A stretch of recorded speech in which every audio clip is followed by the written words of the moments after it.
All right, got another video here, and I got this floor out, and I thought I'd show you guys what it looked like. I think I did a fairly decent job getting it out of there. Let me show you what that looks like now. And I got a few other things to show you that I missed on the car, and I'm a little not happy about some of this stuff I found, but let me get to this first. First, that's what come out of it. Okay, looks like something from the Titanic. Just that's what it looks like. I mean, it's yeah, not good. But anyway, this is what it looks like now in here. You know, it's pretty good amount of work. I did it yesterday. I was too tired to make a video, but I'm doing it the next day, this morning, Sunday morning, and actually it's got pretty good bones through there. That's where the new floor is going to lay, on that ledge, and I still got to work on getting some of this stuff. But this old floor pan where it goes to that corner there, and I'm not, you know, I've done it where you don't have to necessarily take every bit of that out because it's so thin. The new pan will just lay right on top of it, but because it welds right in that, you know, on that upper part, it'll just weld in there, and that's kind of, so I got to clean this frame up here, and I've got to do a patch right there underneath. I'm going to make a piece of metal and curve it up around the bottom and weld it in on the sides, because the sides are okay. Both sides are okay. Just that bottom rusted out. So that's what I got to do. I'm going to work on it a little more before I put the new pan in it, but I got to fix that frame first. And you know, then I mean, now is the time to do it. I mean, you can get to everything, so I got to do that before I put the new floor pan in. And I've got the pan from Auto Metal Direct. So, this morning I put a battery in it and just see if I can get it to start. And it does start with starting fluid. It'll start for a second or two, and it actually would rev up a little bit, and I didn't hear anything knocking in there. It seemed like it would probably run if you went through there. It's probably going to need a water pump. Definitely going to need a fuel pump, because it ran enough to where it should have started sucking gas out of this gas can. Got my gas can here. I had it underneath there with a hose going right to the carburetor, and it wouldn't suck any gas up in there, so the fuel pump's bad. And it's a lot of trouble to get down in that hole, you know, where the fuel pump is, and all that, distributor over way down, and it seems to be getting spark and all that kind of stuff. But somebody had just put water in it. There's nothing but water in the thing, so who knows what kind of shape it is, really. It runs, nothing leaking, I don't see, but I don't know. So when I had the battery hooked up, I tried to see how the lights, you know, just start testing, see what's working and what's not. And pretty much the only thing that comes on that I can find is the park lights. They come on. Headlights don't come on. Side marker lights don't come on. I'm not sure about the brake lights. I'm out here by myself, so I couldn't, but I didn't see any reflection back here. I don't think they came on, and I didn't see the alternator gauge jump at all. But I don't know. It's not a whole lot. The wipers don't do anything.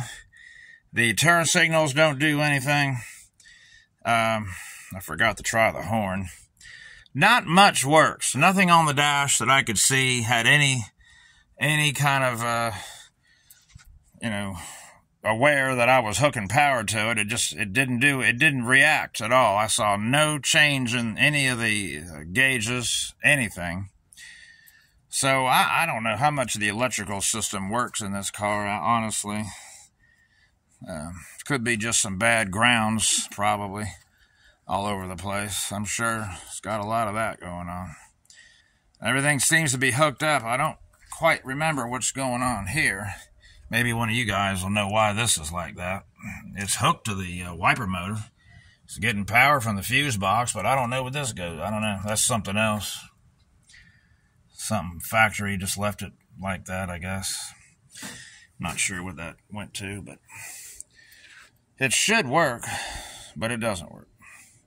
So anyway, I'm having thoughts of pulling this thing out of here, this motor, because I want to show you the two things that I missed.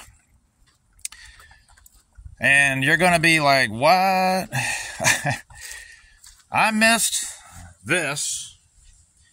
Now that is from the original owner. The guy that I bought the car from, he says he bought it off the original owner. I don't know if he did or not, but he said the car came out of Ocala. I didn't even see this.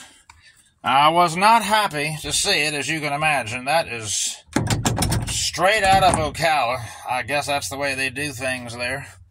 At least that guy did. And there's another thing that makes even less sense. First, I don't see how that's the only thing that rusted in the trunk. It seems to be the only thing that rusted, is that? That's a really crazy thing to rust. And then, I'm really going to... Well, I've never seen this before. I don't know what you'd have to do. I'm going to turn this upside down so you can see it. But what on earth happened here? I missed it. I did not see that. The day I went to look at the car and load it on a trailer, I never saw that. A broken K-frame here at the bottom. How's that possible? It's not broken up here. No. But it's sure broken underneath. And that is just crazy. And it's only the bottom, because up here where my hand is, there's no crack up there. But this bottom plate,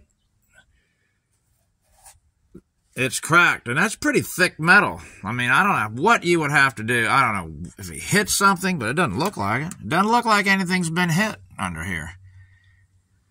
So maybe somebody's seen that before. I mean, it's fixable. I need to get the K-frame out, flip it upside down, and I'll stick weld it. I'm pretty good with that. I've stick welded a lot of stuff on dump trucks, and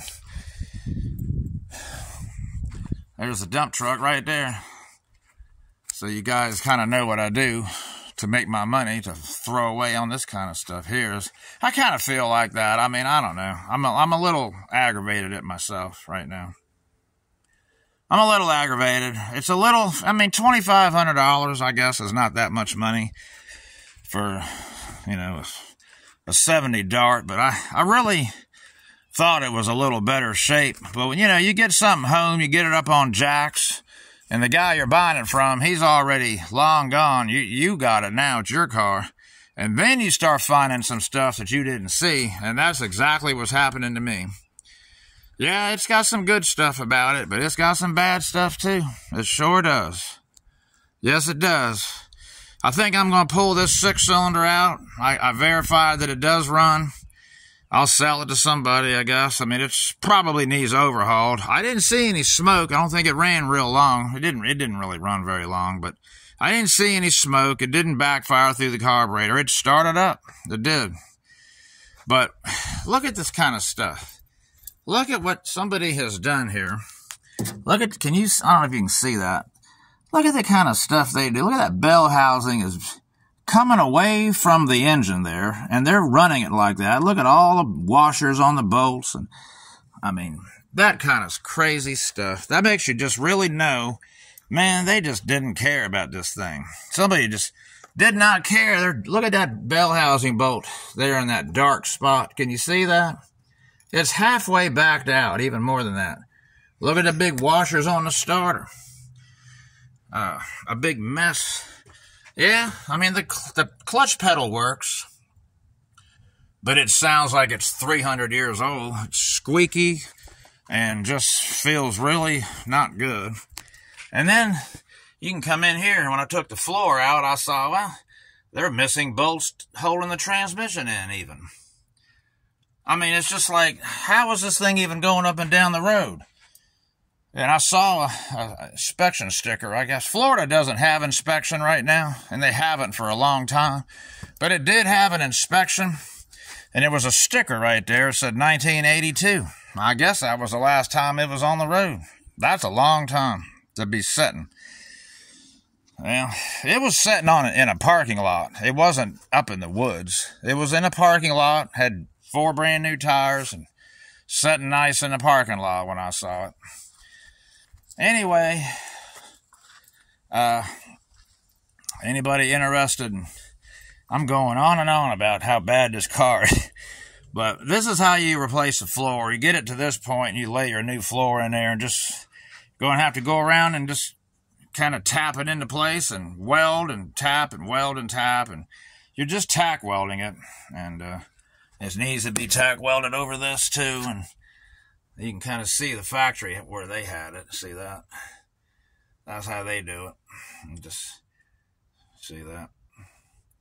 That's what they do. You drill a hole, and then just in your new floor, a little small hole, and you stick your probe through there, your little welder thing, and just weld it.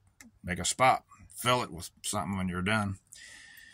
I mean, I don't know any other way to do it. That's what I do. And it's fine. Just seal it when you're done. All your tack welds, and it'd be fine.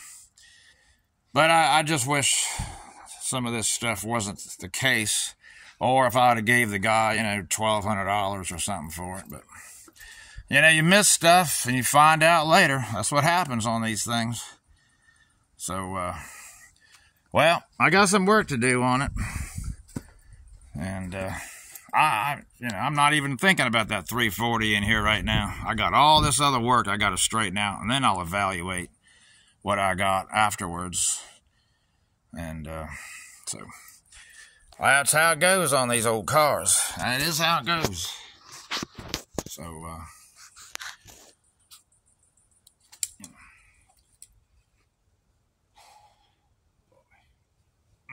get myself in a situation again, apparently.